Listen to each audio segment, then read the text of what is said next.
a certain type of woman. Now, kind of exclude the whole colorism bullshit of, oh well, this dude wants a light-skinned woman, blah blah blah. I'm not really looking. That's gonna be excluded. I'm not gonna get into that. But what I am gonna get into onto that subject is about weight, um, excluding women who act ratchet, um, having a code when it comes to dating. Like, hey, I don't date. I don't date single moms, and it's not because they're bad or anything, not because they bring a bad stigma. Actually, yeah, actually they do bring a bad stigma, but the thing is that I'm aware that there's a good little few that that can still get it in. But the thing is that they're not my cup of tea. And so, hey, I do my best. I don't date single moms, and I do my best not to try to get a woman who has a lot of tattoos. I don't like people who have a lot of tattoos. I think, especially for a woman, it looks weird, it looks a little tacky. I don't like seeing little childish tattoos of boss bitch on somebody's chest, or beautiful, or their name. It's really tacky, and it's kind of crazy. It just looks really nasty, to be honest with you. And so that's really what needs to be said, is that there needs to be some standard. Brothers need to kind of get standards, because I'm kind of tired of hearing people complain about there's no class of black. There's no, black women aren't classy. And it's like, hey, it's time for us to enforce a code of conduct to where we're gonna have black women straightening up. Less hoes, less of all this drama and bullshit. Um, I kind of want to close out, but then again, I feel like I want to talk some more. But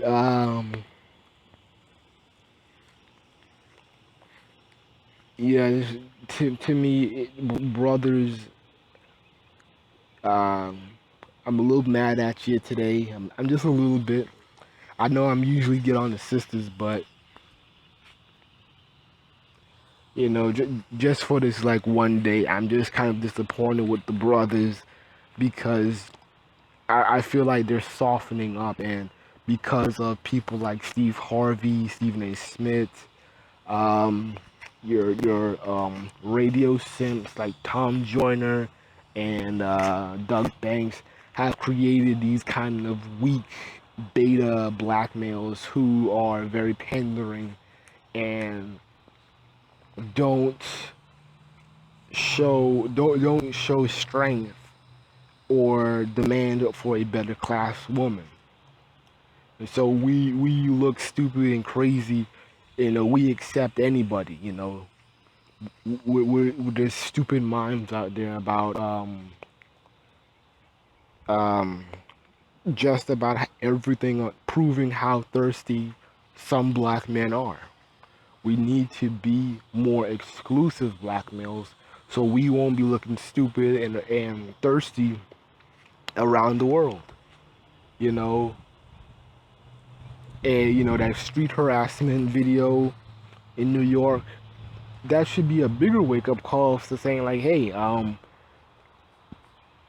even though those brothers didn't do anything wrong, but we kind of see how the stereotype that we're thirsty and we're always looking for sexual arousal, we're always looking for something. That kind of stereotype needs to die out, and we need to stop acting so kind of cornish and thirsty for everybody we see. Um,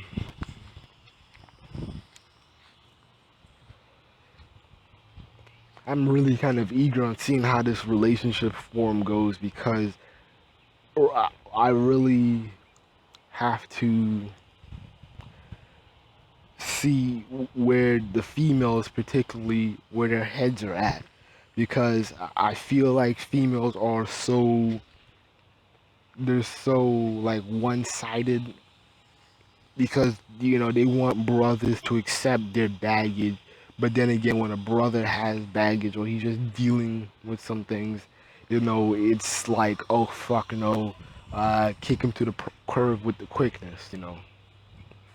It's funny with like moms like this, you can't reverse it and flip it and have a male face on it to where it's you have somebody like what's his name, Craig from Malcolm in the Middle, like he's a fat white nerdy guy who's never really been laid or been on dates. He has no friends. He's socially awkward. And if you put that scenario with him and just say, hey, he's making six figures, he's very talkative, friendly, nice, faithful, all that. Are women going to be jumping up and champion him? They'll just look at it and say, oh, well, he's a nerd. Fuck the money. He'll find somebody. It just won't be me. And so that double standard needs to be addressed. And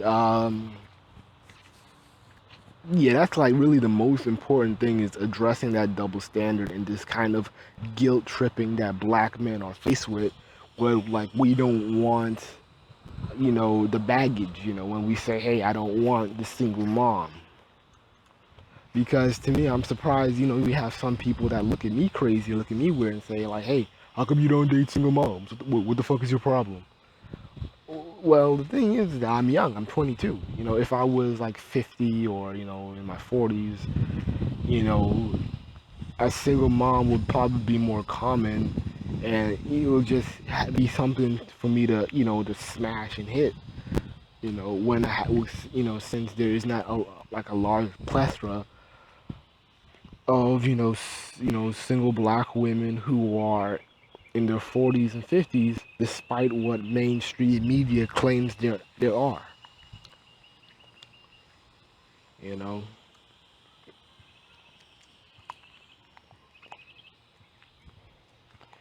so that needs to be discussed, and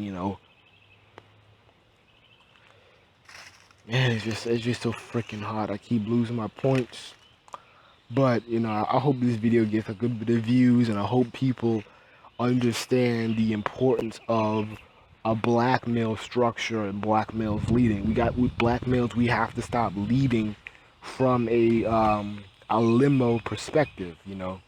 We can't be in the passenger seat, lavishing it up, being pampered, while our wife or girlfriend is driving and doing all the work, and we're just like, I'm I just want to be the big kid. I'm just so happy and blessed that I have somebody to hold me down.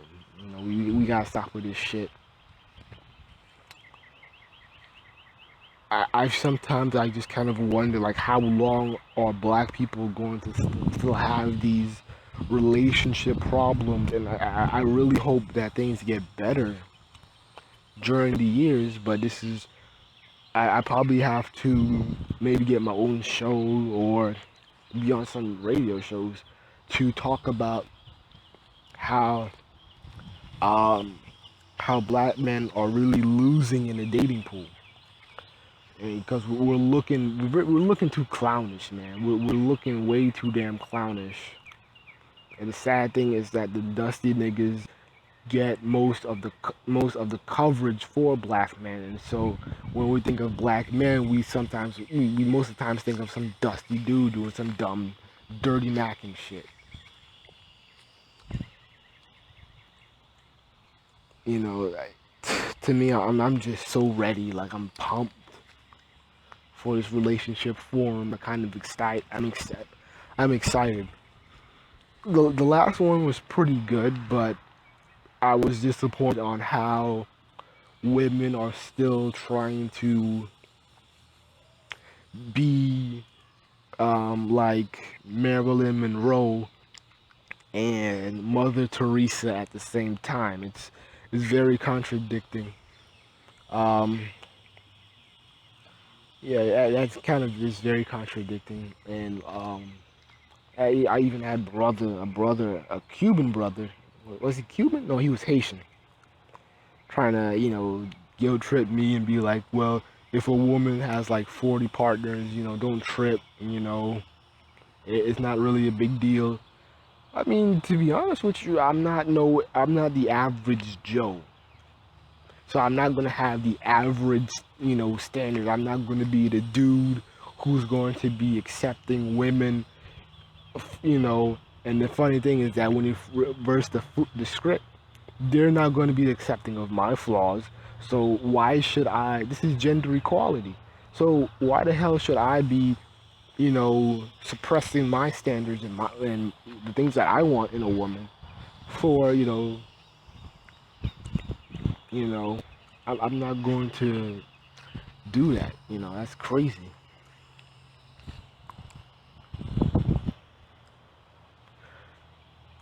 Um,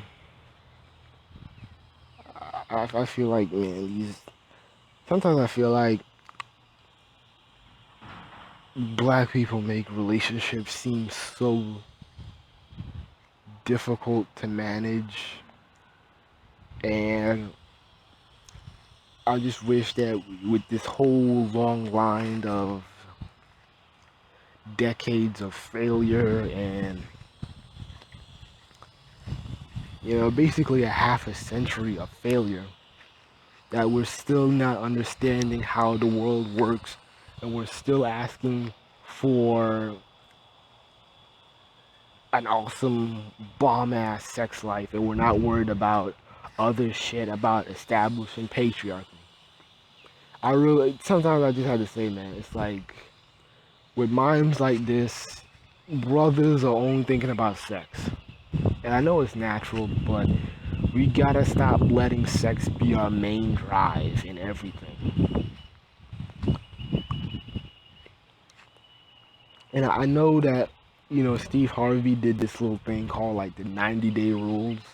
I really wish there was one for brothers, but I want brothers to do it a little longer than 90 days. And I would wish brothers for them to do this if they're single and they're not planning to be in a serious relationship anytime soon, and their financial status isn't good. I really advise these brothers to not have sex, to not deal with women romantically for like 2 to 3 years, and just let your papers stack up. And then you can ball the fuck out, you can do whatever. But I think really brothers need to kind of put sex on the back burner for a little bit, for a while. A couple years ain't too bad. Couple years ain't too bad. Just put it on the back burner and just worry about shit that's more tangible.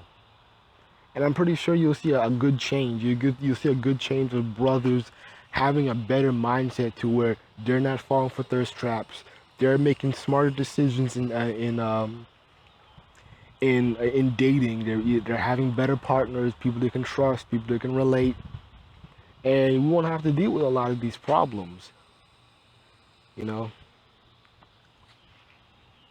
But I think some of our people are just too far gone to where they're not even going to improve the situation. So sometimes I'm like, damn, all you have is yourself. You can't encourage people any better, because people just want to lose and continue this cycle of failure, because that's all we know. You know, I want a patriarchy. I want to be in a relationship to where I'm leading. You know, I'm so tired of the sexist, and some dumb female had the nerve to call me a feminist. I'm like, where did you come up with that? I'm a complete opposite. I do not support feminism at all. So I don't. And that's kind of like the other problem that we have with some black people, to where we're naive with terminology. That's what I need to talk about for like a couple minutes. We're naive as hell when it comes to terminology. We don't even know what the fuck patriarchy is. We have some black women have the nerve to, bitch and moan about their fathers not being there. Men are too sex crazed. Um, they have a wandering eye. They cannot stay faithful, and we need a better class of men. We need a patriarchy so we can root out the bad eggs, and create a punishment to where, hey, thirstiness, stupidity isn't going to be tolerated. And I don't know what it is with a lot of black women, even with black women who are not aware of feminism, is that um, I guess they think of this idea patriarchy of this rape and pillage village of women who are too weak to put up a fight, and you have these bullying men um, who just seek to have sexual power over women. That's their main and only goal in life, to obtain the greatest amount of sexual power. And it's like, it's funny with these black girls. It's like, when a lot of black girls would date interracially if they could. Now, most black women date other black men, but usually they don't discriminate. But the thing is when they're dating the white boys, is that the white boys are running a patriarchy, and I'm not seeing black women give, up in arms about white patriarchy, white, they're not mad about that. You look at women like Crystal and Karazan, who's living well off another man's patriarchy. She's not complaining. She loves the nice neighborhoods. She loves the clean streets. She loves the warm atmosphere of positive faces and strong family values. She loves it. And if we had a positive patriarchy to where we're enforcing shit, the black community can easily be like that. Despite the fear that some black people have about black people can never be successful, or at least have a well-to-do neighborhood. It's funny how women are so afraid of black men, but yet when a white man does the same thing, they automatically know, oh, this is natural.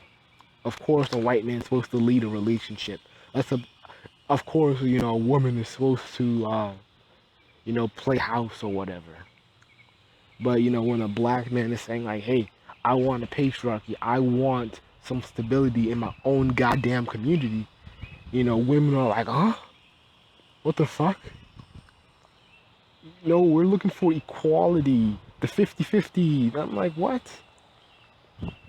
Try talking that shit into a white man, to a real white man with power. I see some of these white dudes in interracial relationships, and they're pretty weak-minded, but they still have an understanding on how white privilege works. They sometimes play dumb. But that's probably all I gotta say, man. I'm really hoping that shit will go well with this relationship forum. I'm really hoping that I'm inspiring people.